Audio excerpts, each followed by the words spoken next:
जय महादेव, जय महाकाल। दोस्तों, कैसे हैं आप लोग। भोलेनाथ आप पर हमेशा ही कृपा बनाए रखें, आपके परिवार को हमेशा ही सुखी रखें और आपके चेहरे पर हमेशा स्माइल रहे।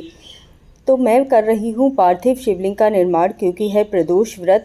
कल प्रदोष का व्रत रखा था, तो जो लोग भी अपने हाथों से पार्थिव शिवलिंग बनाते हैं उनका भाग्य उदित होता है और भोलेनाथ उन पर बहुत ही विशेष कृपा करते हैं। ऐसा हमारे शास्त्रों में वर्णन किया गया है। आप लोग भी पूरे श्रद्धा भाव के साथ अपनी पूजा अर्चना करते ही होंगे, लेकिन अगर आपको इस तरीके से पार्थिव शिवलिंग बनाना है और थोड़ा सा भी नियम अनुसार पूजा करनी है, तो यह वीडियो आपके लिए बहुत यूज़फुल होगी। वीडियो पूरी देखिएगा, किस तरीके से पार्थिव शिवलिंग बनाना है और किस प्रकार पूजन करना है। अगर आप इस प्रदोष व्रत में नहीं कर पाए हैं, तो जब भी आप प्रदोष व्रत रहें या शिवरात्रि का व्रत रहें या फिर सोमवार का व्रत रहते हैं, तब भी आप पार्थिव शिवलिंग का निर्माण कर सकते हैं। आप किसी मनोकामना पूर्ति के लिए भी 5 बार 11 बार पार्थिव शिवलिंग का निर्माण का संकल्प लेकर और व्रत और पूजन कर सकते हैं, जिससे आपकी कोई भी जो मनोकामना कभी पूरी न होने वाली हो वो भी पूरी हो जाएगी।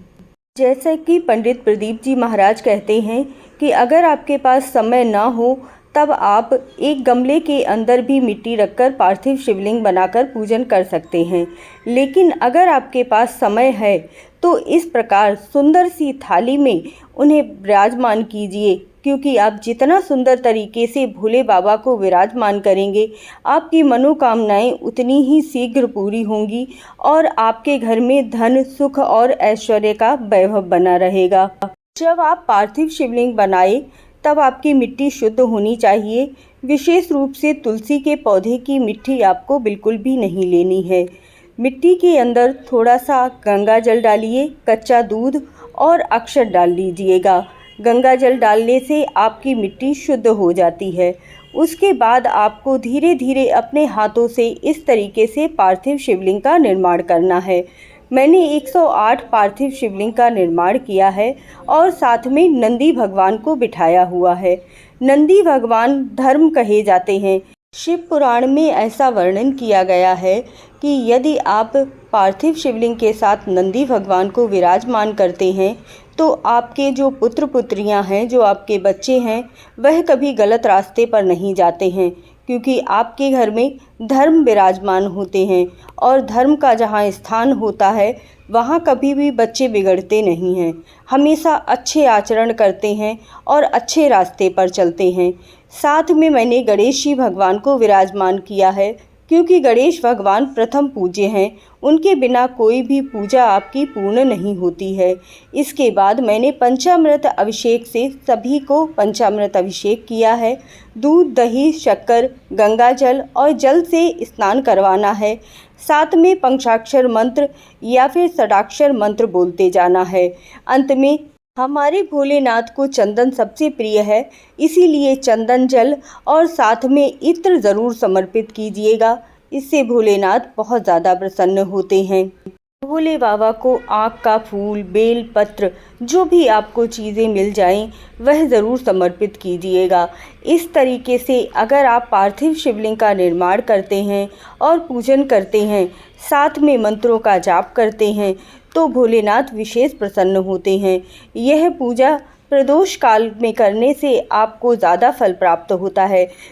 मैंने समय वगैरह आपको पिछली वीडियो में बताया हुआ था कि किस समय पूजा करनी है। यह मैं अपना छोटा सा मिनी ब्लॉग डाल रही हूँ, जो कि सिर्फ ये है कि मैंने पूजा किस प्रकार की है।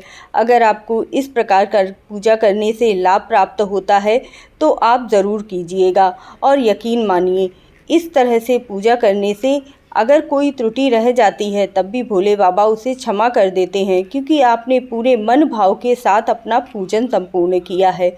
भोले बाबा को जनेऊ ज़रूर अर्पित कीजिएगा और साथ में ही यह सप्तधान अर्पित करना बहुत ही शुभ माना जाता है।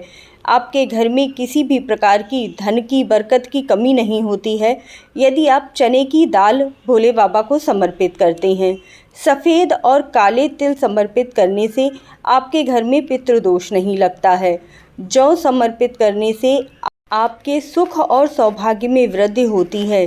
संतान हमेशा ही सुखी बनी रहती है और मसूर की दाल इस वर्ष समर्पित करना सबसे उत्तम माना जाता है, क्योंकि यह साल जो है ना वह मंगल का साल है। इसीलिए मैं हमेशा कहती हूँ कि इस साल आप जितना ज़्यादा हो सके काले चने और मसूर की दाल का दान ज़रूर कीजिएगा और भोले बाबा पर ज़रूर समर्पित कीजिएगा। ये छोटे छोटे उपाय ही हमारे कुंडली में जो भी ग्रह दोष होते हैं उन्हें समाप्त कर देते हैं।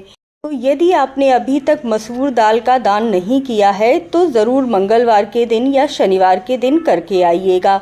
मैंने भोले बाबा को कमल गट्टा समर्पित किया है। ऐसा करने से आपके घर में लक्ष्मी माता का कभी अभाव नहीं होता, कभी किसी प्रकार की कर्ज की समस्या नहीं आती। भोले बाबा को फल अर्पित कीजिए, पूरे मन भाव के साथ 108 बार भोले बाबा के नामों का जाप कीजिए और आरती कीजिएगा। अगर आप कोई अपनी विशेष मनोकामना पूरी करना चाहते हैं तो इस प्रकार से आपको संध्या के समय सोमवार के दिन या प्रदोष के दिन पार्थिव शिवलिंग पूजन करना चाहिए। इससे आपकी मनोकामना पूरी ज़रूर होगी। अब विसर्जन विधि समझ लेते हैं। तो जब आपका दीपक थोड़ा शांत हो जाए उसके बाद आपको एक बड़े से पतीले में इस तरह से भोले बाबा के नामों का ध्यान करते हुए समर्पित कर देना है और उनसे किसी भी गलती के लिए क्षमा याचना ज़रूर मांग लेनी है। प्रदोष व्रत के दिन ही मैंने सुहाग सामग्री भी अर्पित की थी, तो उस सुहाग सामग्री में से मैंने बिंदी अपने माथे पर लगा ली है और जो चूड़ियाँ थी ना तो वह चूड़ियाँ मैंने 2 अपने हाथों में डाल ली हैं।